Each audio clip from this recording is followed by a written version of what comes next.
Wow. What a sight. When we started pharmacy school 3 years ago, we knew it wouldn't be easy, but we never could have imagined doing it through a global pandemic. We faced the challenges of adjusting to graduate school while physically isolated from our faculty and peers. We've learned lessons about ourselves, lessons that have taught us more than what a textbook could provide.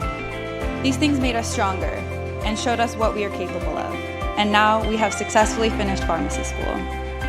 But we couldn't have done this alone.